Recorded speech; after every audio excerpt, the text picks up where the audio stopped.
Manuel Martínez, ¿cómo estás? Muy buen día. Buen día, Jesús, ¿cómo estás tú? Muy bien, aquí con tremenda reacción de nuestra audiencia, con estos temas pues tan especiales que has tocado y que has hecho mención a nivel de la historia. Y bueno, pues hoy nos tienes una sorpresa que quizá llame pues más aún la atención con un personaje que transformó el mundo literalmente. Estamos hablando de el líder chino que en su momento instauró la revolución económica y cultural, pues es Mao Zedong. ¿Qué nos tienes que decir sobre él, Manuel? Bueno, Mao Zedong es un personaje clave, por supuesto, en el siglo XX, ¿no? Él es el revolucionario típico, ¿no? Como él dice, una revolución es una insurrección, un acto de violencia por el cual una clase derroca a otra. O sea, eso ya te define lo que es una revolución para Mao. Total abolición de una clase para que el nuevo poder sea tomado por una nueva clase, en este caso fue el Partido Comunista Chino. Mao Zedong o Mao Zedong, porque nosotros siempre lo habíamos conocido como Mao Zedong, pero hace como 30 años se cambió un poco el sistema caligráfico chino y entonces nos quedó la denominación de Mao Zedong. Mao Zedong, y siempre ha sido Mao Zedong, pero con este cambio, pues ahora mismo lo vemos como Mao Zedong, pero muchos de nuestros oyentes estoy seguro que todavía lo conocen como Mao Zedong. Te voy a hacer una curiosidad, una salvedad aquí, que me imagino que muchos de nuestros clientes, de nuestros oyentes conocen, y es el nombre, Mao Zedong, Mao Zedong. En China, el apellido se dice primero y el nombre después. O sea, Mao es el apellido, no el nombre. O sea, cuando nosotros oímos Mao Zedong, Mao Zedong, siempre pensamos que él se llama Mao, pero ese es su apellido, porque en China primero va el apellido y después va el nombre. O sea, traigo esta salvedad porque es muy interesante, ¿no? Por ejemplo, tú serías Becerra Jesús o Martínez Manuel, y sin embargo, pues aquí en el mundo occidental, pues es primero el nombre y después el apellido, pero en China es primero el apellido y luego el nombre. Por eso es que, aun cuando decimos Mao, pues le estamos llamando por su apellido. O sea, realmente, ¿no? Y mucha gente piensa que es su nombre, pero realmente es su apellido. O sea, eso. Yo creo que es una curiosidad y es interesante para nuestros oyentes, pues que entiendan este concepto de China. Pero bueno, vamos a ver la figura de Mao para entenderle bien, ¿no? Mao, vamos a ver cuando nace exactamente un día 26 de diciembre del año 1893. O sea, él nace en el siglo XIX. Tiene una vida muy longeva porque no muere hasta 1976. Tener una vida muy longeva en un dictador, pues es un problema, porque le da tiempo a hacer muchas cosas, a pesar de que él siempre, pues por su forma de vida, fue un hombre que siempre tenía enfermedades crónicas, pero ninguna enfermedad que lo matara, pero sí que estaba enfermo, ¿no? Entonces, cuando sumamos la fecha, esta 26 de diciembre de 1893, sumados todos los números nos da 32, que equivalen a un número 5. Aquí nos viene algo que es impresionante en numerología, cuando lo comparamos con Hitler. Hitler nace el 20 de abril del año 1889.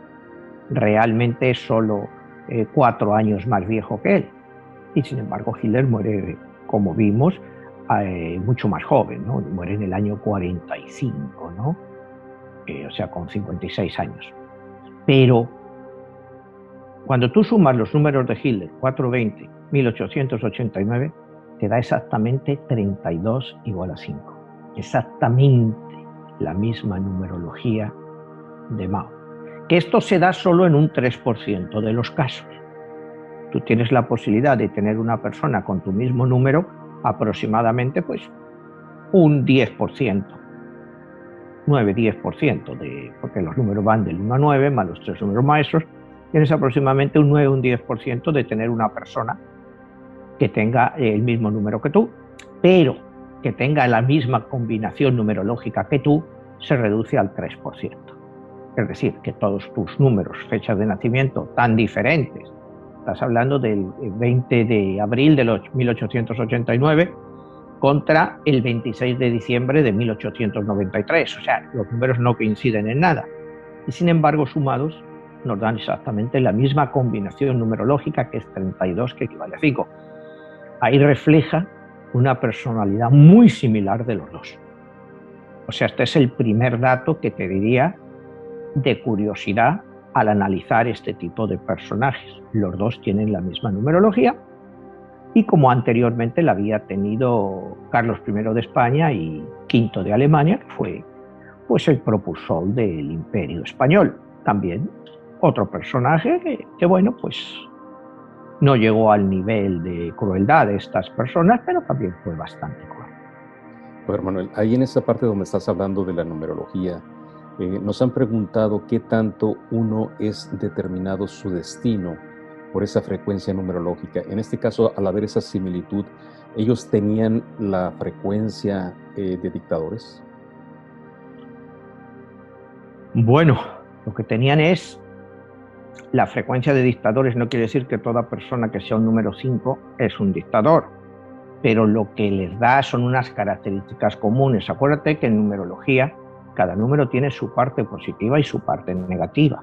Cuando tú llevas a lo peor de lo que es un número 5, te puede llegar a estas condiciones. Pero si tú eres un número 5 normal, pues es un número intermedio, un número muy bueno. El número de nacimiento de Estados Unidos, acuérdate que el 4 de julio de 1776 es también un número 5, y que también aplica a los países. Entonces, por ejemplo, cuando le das ese 5 a Estados Unidos, que es un número balanceado, intermedio, si Estados Unidos quisiera llevar una política de agresión a nivel internacional, podría llevarlo a unos niveles muy, muy duros. Y Estados Unidos pues lo ejemplificó cuando lanzó las 2 bombas sobre Hiroshima y Nagasaki. Llevaron ese número 5 a un grado muy fuerte, ¿no? O sea, el número 5 es capaz de llegar a eso, y te digo, tanto aplica a personas como a naciones.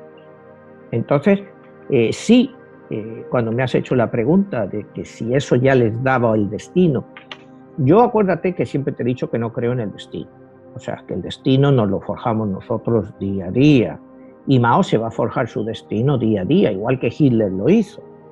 O sea, cuando tú miras pues, la vida, como hemos explicado aquí, la de Hitler, y cuando ahora veremos la vida de Mao, pues son personas que tienen una vida muy, muy difícil desde niños. Muy difícil desde niños. Entonces, cuando llegan al poder, pues llegan con mucho resentimiento. Entonces hacen que ese número 5 pues saque sus cualidades más negativas y las lleve a un extremo quizá difícil de entender para mucha gente. Eso es lo que tú puedes aplicar en numerología a esta coincidencia, que vete tú a saber. En mi libro no es coincidencia, porque acuérdate que en mi libro es una lucha entre dioses. Entonces, pues esos dioses de la oscuridad escogen que estas personas pues nazcan con esos números. O sea, para saber que esa característica les va a llevar a hacer cosas pues absolutamente inhumanas, ¿no? O sea, inhumanas. Entonces, pues ahí volvemos siempre a lo que hemos hablado muchas veces. ¿Somos seres humanos o sapiens? ¿O somos las dos cosas? Me comentabas que hay mucha gente que te pregunta por qué unas veces hablo de seres humanos y otras veces hablo de sapiens. Yo considero que seres humanos, o se creen seres humanos, son todas las personas que creen en el creacionismo, que creen que Dios nos hizo a su imagen y semejanza. Entonces, somos seres humanos porque hemos sido creados por Dios. Si tú crees en el evolucionismo, bueno, pues el término ser humano aplicado a los sapiens es un poco fuerte, ¿no? Porque mira la historia de la humanidad, lo que ha sido. Esa gente, decir que somos seres humanos, no sé, cuando hablábamos de Hitler, ¿fue Hitler un ser humano? un sapiens llevado al máximo de la crueldad.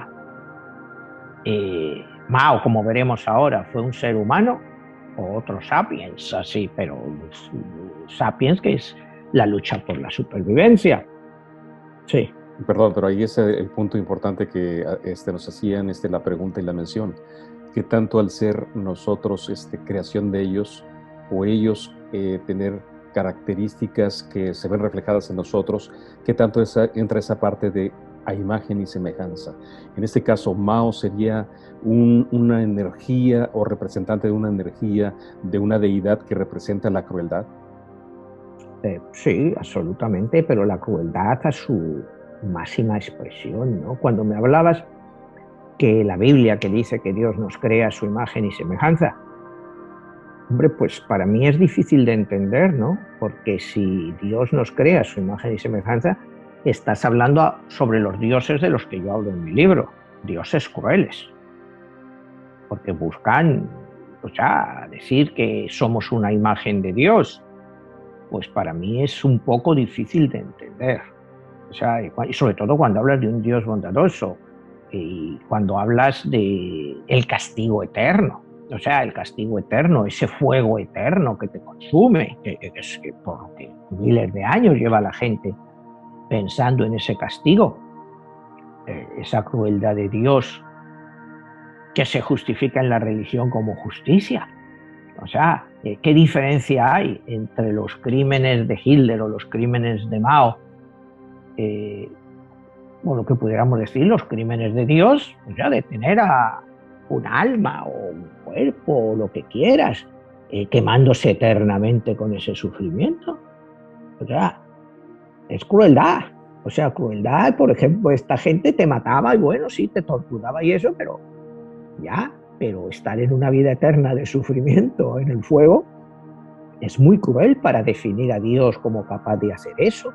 Y además luego iríamos pues al concepto de todos los dioses, porque cada religión ve a Dios de su forma. Hay quien los ve como bondadosos y hay ve que los ve como justicieros. O sea, como hemos hablado muchas veces, el Dios del Antiguo Testamento, Jehová. Jehová es vengativo al máximo y mata, porque manda las plagas a los egipcios, mata hasta llega a matar al primogénito de todas las familias. Entonces, no sé, ahí entonces nos da exactamente lo que yo trato de demostrar en mi novela, es que los dioses están divididos, que un dios por defender a su pueblo es capaz de acabar con todos los otros. Entonces, pues ya estábamos entrando, pues esto ya es entrar en temas filosóficos, ¿no? Mejor vamos a centrarnos un poco en Mao. Ahí entra la pregunta que si lo utilizamos, como dice, bueno, se habla en psicología, que infancia es de destino. ¿Qué tanto la infancia de Mao, que es a la que nos vas a empezar a desarrollar, le marcó su destino? ¿Y qué aspectos le marcaron ese destino? Pues totalmente. Nuestra infancia, nuestro destino, lo vemos en nuestra sociedad. Y sí, Mao tuvo una infancia difícil. El padre de Mao era un campesino, no era pobre, o sea, aunque el campesinado de la época de 1893, principios del siglo XX, pues eran gente pobre, pero él no era de los más pobres. Él era un pequeño terrateniente.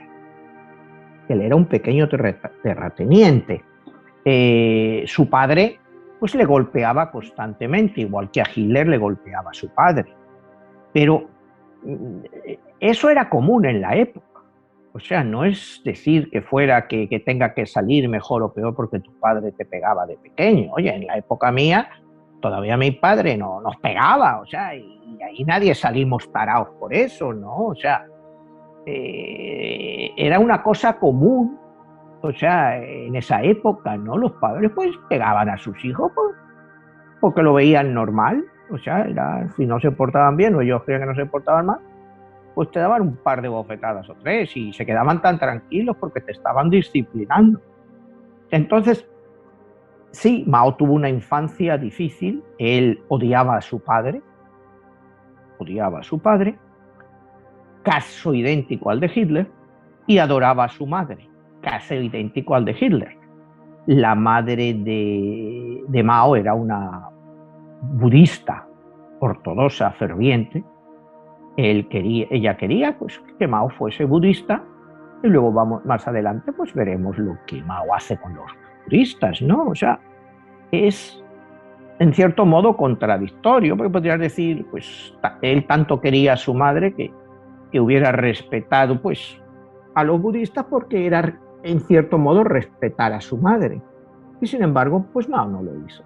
Mao entró a saco, acuérdate, con los budistas y los destrozó. Les cambió sus creencias, les hizo todo, ¿no? O sea, realmente los maltrató. Y aún así, China, o sea, el budismo no era predominante en China, porque en China lo que siempre ha predominado es el confucianismo y el taoísmo. El budismo, había budistas, pero eran relativamente minoritarios. Pero claro, hablar de un país de 1.000 millones, entonces, que a 800 tenía 600, 700 millones, ahora estamos hablando de un país de 1.420 millones, pues que haya 100 millones de budistas, pues siguen siendo minoritarios. Y acuérdate que, bueno, Mao, pues más adelante, cuando él llega al poder, él va a abolir todas las religiones y todo tipo de... Él va a ser, pues prácticamente, pues el nuevo Dios. O sea, eso de dioses divinos, pues para Mao, pues no va a tener ningún sentido. La divinidad o lo que quieras la tienes que alcanzar aquí en esta tierra. Y la única forma de alcanzar esa divinidad humana es a través del Partido Comunista Chino. Entonces, impone una nueva religión. Acuérdate, cuando hemos hablado otras veces, el comunismo, el anarquismo, son las nuevas religiones que surgen finales del XIX y el siglo XX, cuando dejan de lado a Dios, pero crean una nueva doctrina. El comunismo pues se basa en dogmas, igual que se basa el catolicismo. O sea, y te lo crean. Se crea una religión sin Dios, totalmente sin Dios. Y esos nuevos movimientos políticos que más adelante pues, hay nuevas religiones, como es el nacionalismo, que se convierten en religiones. Estos rollos que tú oyes a la gente, estos nacionalistas, que se convierten en religión y la gente se hace adicta a este tipo de religiones porque ha dejado de lado las religiones tradicionales. Entonces, quizá en un momento dado, en algún otro programa, pudiéramos ver eso. ¿Quedan mejor las religiones anteriores, que todavía siguen vigentes, pero cada vez, sobre todo en Occidente, menos vigentes, o estas nuevas religiones? Religión nacionalista. O sea, la religión nacionalista pues es el gran cáncer del mundo. El hacer creer que eres mejor o que eres diferente de los otros. O sea, es puramente una religión que te impone unos dogmas y los cuales tú tienes que creerte. Y lo estamos viendo continuamente en Occidente. Estas guerras nacionalistas que traen tortura y desesperación a la gente, que crean separación entre las personas. Entonces, esta ha sido una forma de reciclar las religiones a través pues, del comunismo, del anarquismo, aunque el anarquismo nunca triunfó realmente, ¿no? Incluso pues, cuando vayamos un poco más, bueno, no lo voy a adelantar, más cuando se va de Hunan, donde él nace en Shaoxian, que es una villa, o sea, allí villas son grandes, de la provincia de Hunan al sur de China. Cuando él se va de Hunan y empieza a estudiar en Pekín, él al principio se siente fuertemente influenciado por el anarquismo de Kropotkin. Claro, él se siente anarquista. Que para los telespectadores que no entiendan la diferencia entre anarquismo y comunismo, pues son diferencias grandes, aunque en el fondo el anarquismo busca una forma de comunismo, de comunidad, pero los métodos son muy diferentes y la forma de organización, sobre todo la gran diferencia, es que el anarquismo cree lo que es la revolución libertaria, es decir, no creen en un Estado fuerte, al contrario, creen que todo sea pues autodeterminaciones, pequeños comunas, autogobierno, de diferentes zonas, cuando el comunismo cree en un poder centralizado muy, muy fuerte. Pero buscan lo mismo. El anarquismo siempre fue violento, lo hemos visto a lo largo sobre todo de la historia de Europa. El anarquismo fue siempre muy violento, el comunismo también fue extremadamente violento. Entonces, en el fondo son parecidos, aunque técnicamente no lo son.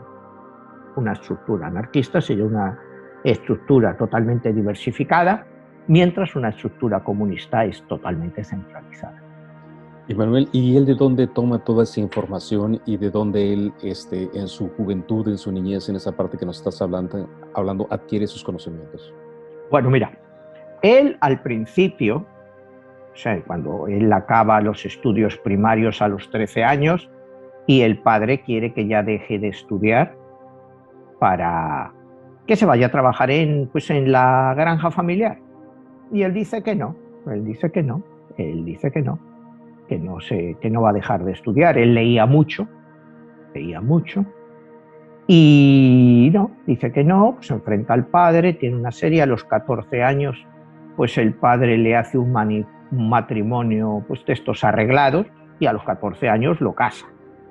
Pero él pasa de ese matrimonio, por supuesto, y el matrimonio, pues, según los historiadores, pues nunca se consuma. Es más, la muchacha esta con la que se ha casado de 14 años muere unos meses después.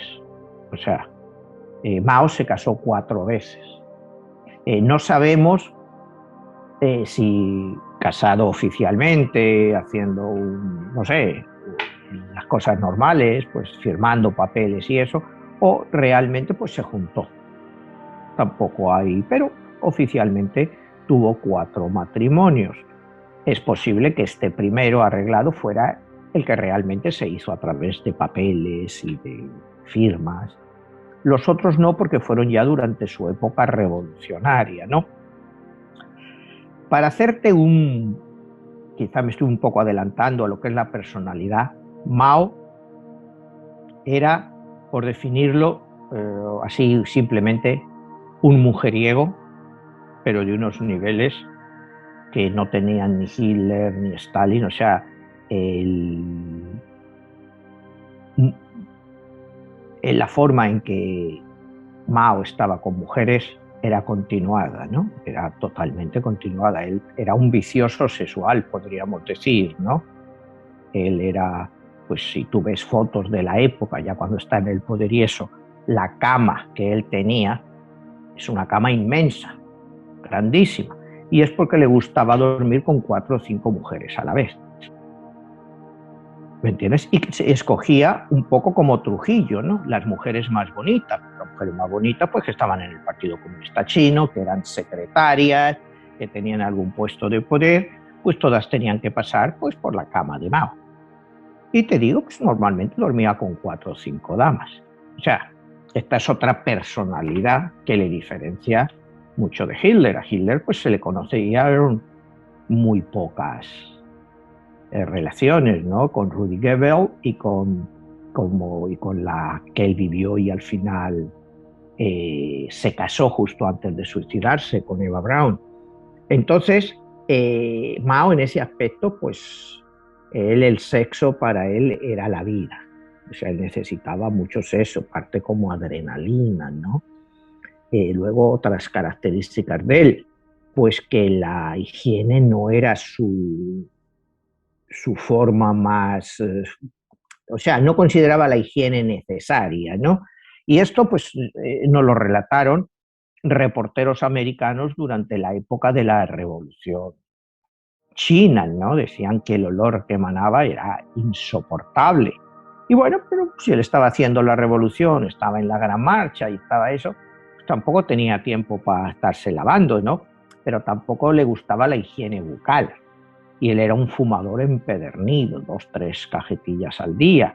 Entonces tenía todos los dientes manchados y el olor que echaba en la boca, también dicen gente que estaba cerca de él, pues que era importante, ¿no? O sea, entonces es un personaje, en cierto modo, en esos aspectos podríamos decir muy primitivo, pero a la vez con una mente brillante. una mente brillante. Él sabía lo que quería para China y lo iba a llevar a plazo, o sea, lo iba a conseguir en un plazo que, bueno, pues la revolución china empieza entre 1910 y 1911 y acaba en 1949. Estamos hablando de un periodo de 39 años. O sea, es una revolución que cuántos millones y millones de víctimas causó esta revolución. ¿Por qué empieza esta revolución? Esta revolución empieza pues contra los grandes terratenientes y los grandes señores feudales pues, que dominaban China a principios del siglo XX. Y no es Mao el que inicia esta revolución, porque Mao, cuando se inicia la revolución, pues apenas tiene 17 años. ¿Entiendes? Mao es relativamente joven, pero ya la revolución empieza. Entonces vamos a ir un poco a la vida de Mao. Él realmente se empieza primero con unas pruebas en 1912. Él se une al ejército chino, pero está solo en el ejército 6 meses. Considera pues que el ejército, tal como está estructurado y eso, pues no tiene ninguna validez a la hora de hacer la revolución. Y él cree que, bueno, que la revolución, lo que él aprende de todo eso, lo que hay que hacer es la guerra de guerrillas. Que tú no puedes enfrentarte abiertamente a un ejército más poderoso que el tuyo, sino que tienes que irlo debilitando poco a poco. Entonces ese es el primer paso. Un par de años después se une a la policía para aprender también un poco los métodos. También está como 6 meses y se da de baja en la policía, tampoco te interesa, pero aprende un poco lo que es el mundo interno tanto del ejército como de la policía, que más adelante le va a servir para entender cómo piensa y cómo luchar contra ellos. O sea, si te das cuenta, pues él va tomando pequeños pasos, poco a poco, ¿no? En 1917, él ya se va a Pekín y empieza a leer por primera vez periódicos, porque cuando él estaba en su ciudad, ahí en Hunan, pues prácticamente no había periódicos. Y él empieza a leer un periódico que se llama Nueva Juventud, que es de ideología comunista. Acababa de empezar en ese mismo año la Revolución Rusa. Entonces, pues, él empieza a verse influenciado y él publica su primer artículo que escribió, su primer artículo, en esa revista, en Nueva Juventud, en 1917. Y su primer artículo es sobre lo que los jóvenes pueden hacer para ayudar a la revolución, entre otras cosas, pues tratar de alimentarse bien y hacer ejercicio para estar fuertes a la hora de la lucha. Pues ahí estás hablando de un Mao relativamente joven, estás hablando de un Mao que tiene 25 años. Cuando él llega ahí, el 17, en el año 2019, en el año 1919 se llama lo que se llama el Comintern, que es el nuevo ejército revolucionario que va a luchar contra los señores feudales y los terratenientes.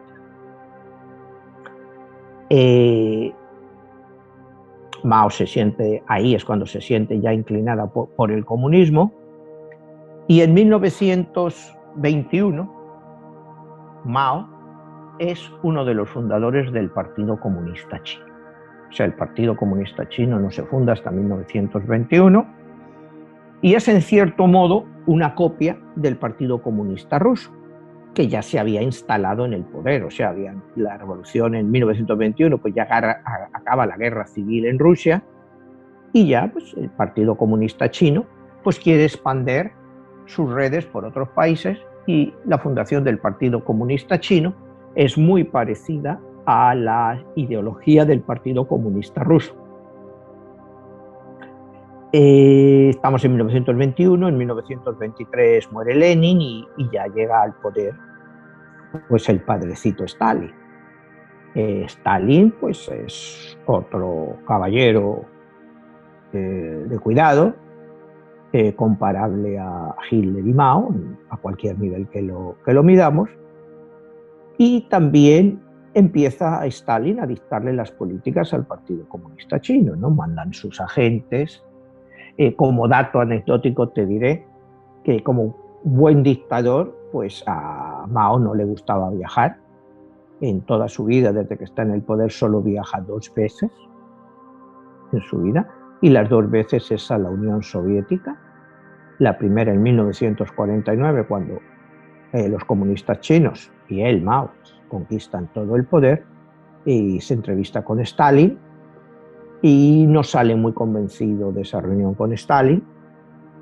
Pero bueno, Stalin muere 4 años más tarde y él vuelve a Moscú en 1957 ya con Nikita Khrushchev, y él piensa que Nikita Khrushchev pues, que ha perdido el ritmo a la revolución, que no es tampoco, que China tiene que seguir su camino revolucionario, ¿no? Que la Unión Soviética pues ya no es el modelo, aunque él siempre va a admirar a Stalin. Cuidado, él siempre va a admirar a Stalin porque va a decir, bueno, Stalin hizo lo que tenía que hacer. O sea, quizá las circunstancias, si hubieran sido diferentes, Stalin hubiera actuado de otra forma, pero Stalin se vio obligado a actuar como actuó. Siempre va a defender a Stalin, ¿no? Y incluso cuando llega un poco en la época de Khrushchev, que es la época esta en que se empieza a demonizar a Stalin, Mao dice, bueno, sí, Stalin a lo mejor hizo un 30% de cosas malas, pero el 70% de lo que hizo, pues fue bueno. O sea, él va a defender siempre a la figura de Stalin, ¿no? Pero ya no a la figura de la Unión Soviética después de Stalin. O sea, por eso ya va a haber muchas divergencias entre ellos, entre los dos países. Aquí estamos en 1921, cuando se funda el Partido Comunista Chino, y entonces hay una frase muy interesante de Mao, ¿no? Dice, ¿quiénes son nuestros enemigos? ¿Quiénes son nuestros amigos? Y claro, la idea de Stalin, de los comunistas rusos, es que se aliaran con la burguesía. Dice, el primer paso del comunismo tiene que ser una alianza con la burguesía para poco a poco irlos socavando. Mao considera que esa fase en China no es necesaria, que eso de unirse a la burguesía y tratar de trabajar con ellos, pues no es conveniente para China, y China debe de pasar pues, a una acción directa y además diferente a la de la Unión Soviética. Acuérdate que la revolución rusa se hace a través de lo que llaman pues, la revolución del proletariado, que sean los proletariados, los proletarios en las grandes ciudades los que acaben tomando el poder. Mao considera pues, que China no tiene el proletariado ni la industria suficiente para poder hacer ese tipo de revolución, y que la revolución china debe de hacerse en el campo, que deben de ser los campesinos los que se levanten contra los señores feudales y los terratenientes.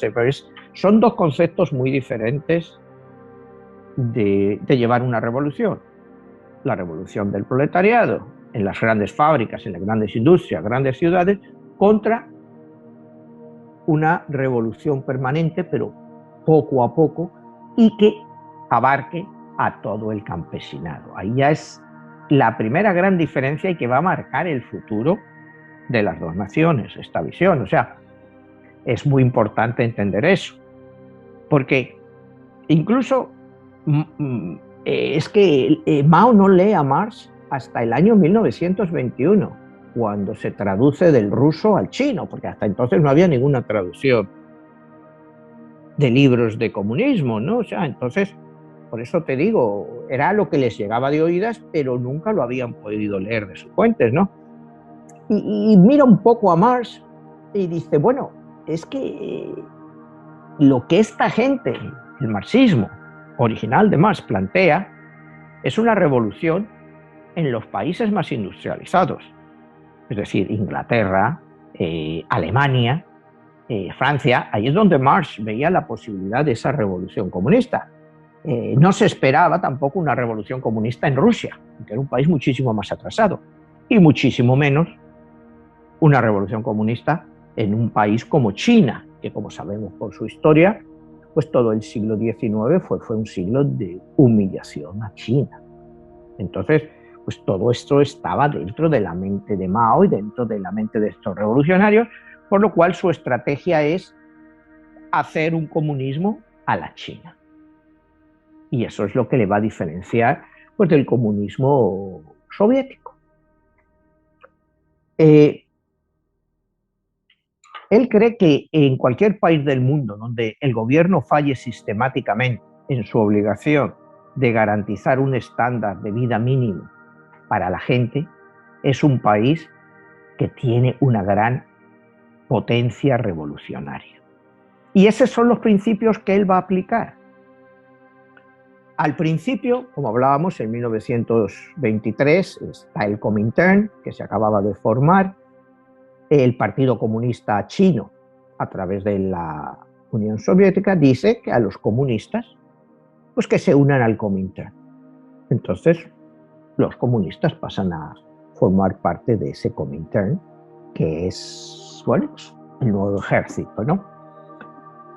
Pero más adelante, en 1926, 3 años después, cuando Chiang Kai-shek, acordaros siempre de ese nombre, Chiang Kai-shek va a ser el que va a estar luchando con Mao desde 1926 prácticamente hasta 1949. Cuando Chiang Kai-shek toma el control del Comintern, ya ve Mao que la cosa no va a ir bien, porque precisamente Chiang Kai-shek se había pasado 3 meses en la Unión Soviética y cuando volvió dijo que el comunismo chino, el comunismo soviético no valía para China y que había que desligarse totalmente de ese tipo de sistema.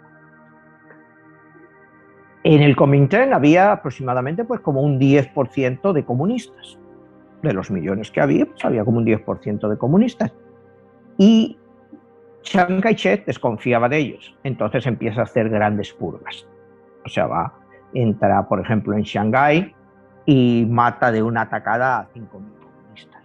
Ahí es cuando ya viene la deciden separarse totalmente del Comintern y hacerle al Comintern su enemigo. Mao sigue con su lucha de guerrillas, poco a poco se va haciendo más popular. Mao tiene lo que se llama la Expedición del Norte, en que atacan pues, el norte del país y toman bastantes núcleos importantes, sobre todo campesinos, a los cuales se van uniendo al Partido Comunista. El Partido Comunista, como te digo, sigue creciendo a través del campesinado. Siguen las luchas, siguen las guerras entre ellos, llega la invasión japonesa de China. Cuidado, ya hemos pasado unos años, llega la invasión japonesa de China en el año 38 y como todos sabemos, pues lo que hemos leído y hemos visto en películas, pues los japoneses producen una auténtica masacre en China, ¿no? O sea, pues acuérdate, por ejemplo, la masacre de Nankín, donde mataron a millones de personas y los mataban pues por el gusto de matarlos. Entonces, Chiang Kai-shek se va a combatir a los japoneses. Entonces deja partes del país libres, las cuales aprovecha Mao y sus revolucionarios para ir tomando, aprovechando lo que es el desvío de soldados y de necesidades vitales hacia la guerra contra Japón, para combatir a Japón. Eso lo aprovecha muy bien Mao para ir cada vez tomando muchísimo más poder, ¿no? Cuando llegamos ya a la parte final de la guerra esta de liberación o la guerra, como llaman ellos, revolucionaria, la Revolución China, llegamos a lo que se llama la Gran Marcha. La Gran Marcha es cuando Chiang Kai-shek tiene sitiado a todo el ejército comunista de Mao, una parte, como aproximadamente 100.000 personas, y entonces los tienen, que solo tienen dos cosas: quedarse ahí y resistir y posiblemente morir, o intentar huir. Entonces Mao decide pues, que tienen que huir de ese asedio. La larga marcha la inician como 100.000 personas y de las cuales solo sobreviven 8.000. Acuérdate cuando el otro día hablamos de Xi Jinping, que el padre de Xi Jinping fue uno de los supervivientes de esta gran marcha, ¿no? De la larga marcha. Eso ha quedado pues, dentro de la historia china pues, como uno de los grandes acontecimientos que acontecieron. El ser capaces de burlar a las tropas de Chiang Kai-shek y una marcha pues, de 11.000 kilómetros que les llevó a, bueno, pues a finalmente pues, sobrevivir. Después de esta marcha, en 1935, Mao es nombrado presidente de la Comisión Militar del Partido Comunista Chino. En un momento de guerra, pues era el puesto más alto que había. Y ya a partir de ahí, poco a poco, ya nunca deja el poder en lo más alto, solo va añadiendo cargos y más cargos.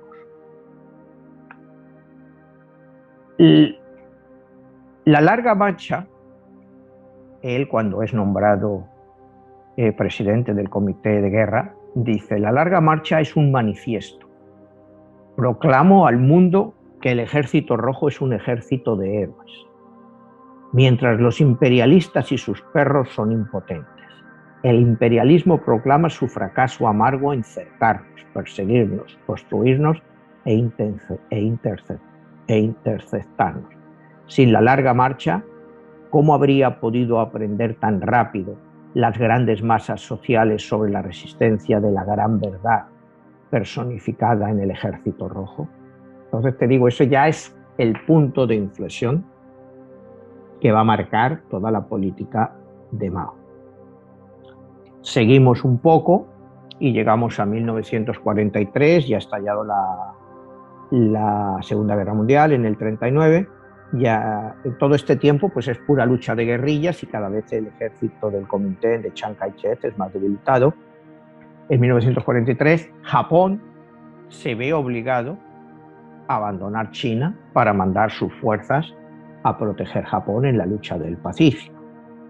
Entonces esto lo aprovecha Mao y Chiang Kai-shek pues, para retomar todas las posiciones que tenían los japoneses.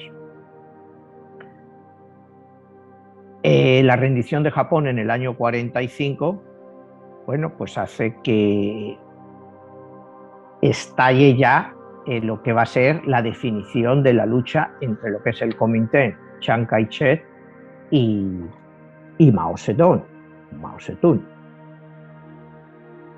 En menos de un año, pues estalla una guerra abierta entre las dos fracciones y finalmente en el año 47 inicialmente Chiang Kai-shek y el Kuomintang tienen un cierto éxito y logran derrotar a las tropas comunistas, pero los comunistas, porque te digo, todas las masas campesinos se estaban uniendo a ellos, pues acaban derrotando finalmente a Chiang Kai-shek en 1949 y Chiang Kai-shek vuela, o sea, se escapa a Taiwán con el resto de su ejército y Mao entra en Pekín como ya el gran jefe, el gran líder revolucionario, ¿no? Y ahí, bueno, pues ya proclama la nueva República China con una frase: China está de pie otra vez. Esa es una frase histórica: China está de pie otra vez. Entonces, ya tenemos, ahora vamos a ver ya al Mao como gobernante. ¿Me entiendes? Porque si el Mao como revolucionario, como guerrero, pues se le puede decir que sí, que cometió muchos crímenes y cosas de esas, pero siempre se justificaron con la guerra. O sea, siempre se justificó con la guerra. Ahora que Mao llega al poder como líder único, porque al que no está de acuerdo con su doctrina de líder único, acaba con él. Sí. A ver, Manuel, ahí sería la siguiente pregunta en referencia de, se habla de que todo pueblo tiene al líder que se merece. En este caso, Mao viene a ser un tirano y viene a ser un personaje que, bueno, pues no perdona nada ni a nadie. Y de hecho, bueno, pues lo vemos con la parte budista, que bien lo mencionabas, que, bueno, todos los monasterios anexan el Tíbet y bueno, se vuelve toda una situación de que históricamente inicia un cambio mundial. Entonces, he ahí la importancia de entender por qué estamos haciendo este programa y la psicología de un personaje como él, que, bueno, pues quizá pocos lo conocemos, y es ahí donde está la pregunta, ¿no? Ese perfil psicológico de un tirano. Por supuesto, Mao lo tiene. Tú me preguntabas, al inicio de la pregunta era que si cada pueblo tiene los gobernantes que se merecen. Y desgraciadamente, pues por acción o inanición, al final, pues los pueblos tienen lo que se merecen. Y muchas veces tienen que pasar por todo ese sufrimiento para entenderlo. Y lo vemos normalmente en todos los gobernantes, como hemos hablado muchas veces, que hay ahora en el mundo. Los gobernantes son elegidos, pues como en las democracias occidentales, pero lo que elegimos muchas veces pues va contra nuestros propios intereses. O escogidos como en el caso de China. Y entonces pues el dilema que vamos a tener para el futuro es, ¿los gobernantes deben de ser elegidos o escogidos, ¿no? ¿Qué es más eficiente? El mundo occidental todavía cree en la democracia como el peor, o sea, como el mejor de todos los males. Y China, Asia, muchos otros países, pues cada vez van creyendo más en los modelos autoritarios.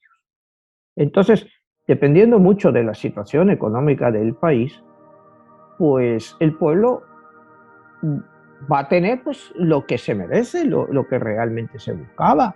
¿China se merecía a Mao Zedong? Pues sí, pues sí. Primero, en todo el siglo XVIII, sobre todo en el XIX, fue humillada por Inglaterra, por Estados Unidos. Todos les humillaban, acuérdate, las guerras del opio, que les obligaban a dejarles vender opio a sus gentes para que se atrofiaran. Y lo tuvieron que aceptar por un pacto. Entonces, todo eso te va quedando en la psique de un pueblo. Entonces, pues Mao se lanza con odio contra todo eso, contra ese feudalismo, eso. Entonces, pues llega y promete al pueblo pues que va a ser pues un pueblo libre, que van a estar teniendo cada día menos pobreza. Y bueno, pues la gente, después de 40 años de guerra, la gente pues se lo cree, no le queda más remedio que aceptarlo. O sea, ¿qué es mejor? ¿La China de antes de Mao o la China de Mao? ¿Cómo vivía el campesinado? ¿Cómo vivía la gente? ¿Cómo estaban sometidos por las grandes potencias, como él decía, ¿no? Entonces, pues, sí, Mao pues, es el producto de su época, igual que Stalin fue el producto de su época, y Hitler fue el producto de su época. Al final, pues cada país tiene lo que se merece. O sea, ¿para qué nos vamos a dar cosas? Las cosas pasan pues porque tienen que pasar. Y decir, ¿se hubiera podido evitar? No, si se hubiera podido evitar, pues no hubiera llegado. Pero las cosas llegan. O sea, cuando tú ves a los gobiernos actuales y eso, el caso de México, que nos ve mucha gente en México, ¿se podía haber evitado que llegara Andrés Manuel al poder? Pues no sé, pero ha llegado y ahí está. ¿Se lo merece el pueblo mexicano? Pues no lo sé, depende con el punto de vista que tú mires. ¿Me entiendes? Igual los pobres han creído en él, pero al final pues es un poco de lo mismo, un autócrata, como es Mao, como puede ser cualquiera, son gente autócrata. Manuel, haciendo mención esto, que este tipo de referencia de estos personajes, ellos persiguieron, o especialmente Mao, tanto también Stalin, a la burguesía y a una clase dominante, a los terratenientes, pero al final de cuentas no se convirtieron ellos mismos en eso, en lo que estaban combatiendo. Pues sí, les pasa a toda esta gente, ¿no? O sea, mira un ejemplo, por ejemplo, en España. Salió un partido que se llamaba Podemos, ¿no? Que salió, pues que iba con los pobres, con los jóvenes y tal, llamaba a los dirigentes la casta. Pues en cuanto han ganado dinero como diputados, pues se ha comprado un chalet espectacular, con casa para invitados, con piscina, con guardias privados, y esos son de los pobres. Y esto, fíjate que en España qué rápido les ha llegado. Por lo menos Mao se pegó 40 años luchando. Estos han salido ahí, pero enseguida han mostrado sus cartas, ¿no? O sea, enseguida han mostrado sus cartas. O sea, Nicaragua, el señor Ortega, que luchaba con los sandinistas, pues ¿qué hicieron? En cuanto entraron en Managua, pues tomaron todas las casas de la gente más que tenía más dinero, las grandes mansiones, y se instalaron ahí. Entonces, todos estos dirigentes juegan con la gente. O sea, enseguida llegan y lo toman todo para ellos. Es lo que buscan. Entonces, yo creo que la forma más normal de proteger todo esto es pues la democracia liberal occidental, pero no llevando el liberalismo a los niveles pues, que nos han llevado a una situación como la de México, o como la de Venezuela, o como la de Argentina, que te acaban trayendo dictadores. Y el pueblo mismo los trae. O sea, ¿qué te quiere decir que todas estas revoluciones no acaben como esta? Pueden acabar. Cuando el dictador se ve ya que no puede dar más de sí, pues acaba tomando todo el poder y mandando a toda la gente a su casa. Y eso con suerte, a otros se los quitan del medio. ¿Me entiendes? Entonces es complicado. Pero Manuel, ya perfilándonos al final del programa, en relación de tu libro y de las cartas, ¿qué número de carta juega Mao Zedong y por qué? Bueno, Mao Zedong es la carta número 18 en mi libro, la carta de la oscuridad, que representa a la luna. ¿Y por qué representa todo esto? Vamos a ver un poco más de lo que es la vida esto de Mao. Primero tiene un plan quinquenal, que va hasta 1956, que es relativamente... sirve, no es un gran fracaso, pero tampoco es un éxito. Luego va a lo que él llama el gran salto adelante. Cuidado, ahí es donde se producen ya las mayores masacres, no masacres en sí, sino muertes, porque él pone cuotas a los diferentes distritos, las diferentes provincias que tienen que recaudar de trigo y de alimentos, ¿no? Entonces todo el mundo, por miedo, pues supera las cuotas. Pero ¿qué pasa? Que para superar esas cuotas hay que quitarles la producción prácticamente total a los campesinos. Y produce una hambruna brutal, en la cual mueren como 30 millones de campesinos. O sea, ahí ya vemos, la carta de la luna es una carta de decepción, pero esa es ya la primera parte de que Mao pues está ya empezando a perder todo lo que es el sentido de la cordura con estos 30 millones. Y llegamos al famoso 1966, cuando empieza la Revolución Cultural China. La Revolución Cultural China, hay una frase de Mao, que florezcan 100, porque Mao también era poeta, ¿no? Y escritor, o sea, pero era poeta, que florezcan 100 escuelas y florezcan 100 flores, y que el pensamiento sea discutido y validado. Bueno, pues toda esta cosa, los intelectuales de la época pues creen que está abriendo el régimen a la crítica. Y es una jugada de Mao para ver quién está contra él. Entonces empiezan las grandes purgas, a todos estos que escriben contra él, todos van a campos de corrección y a campos de toda historia, reeducación, como quieras llamarlo.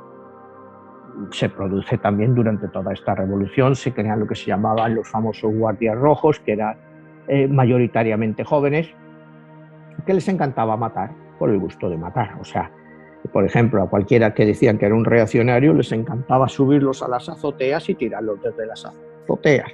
O sea, era la mayor número de ejecuciones, pues se produjeron millones de personas tiradas desde las azoteas. Entonces, claro, es un régimen de terror el que se crea con todo esto de Mao, ¿no? Y dura 10 años, hasta el año 76, en que Mao muere, y bueno, pues es el fin de la Revolución Cultural y empieza una nueva era para China, ¿no? Que tendrá encabezada por Deng Xiaoping, que es el que primero da el gran golpe, es decir, hay que convivir capitalismo y comunismo, es el que inicia la China actual. Para definirte un poco lo que representa la figura de Mao, un gran historiador chino dice, si Mao hubiera muerto en 1956, habría pasado a la historia quizás como el estadista más grande de la historia de China y mejor persona. Si hubiera muerto en 1966, todavía hubiera pasado como un gran estadista, pero que cometió errores. Pero ay, Dios mío, murió en 1976. ¿Y qué te puedo decir?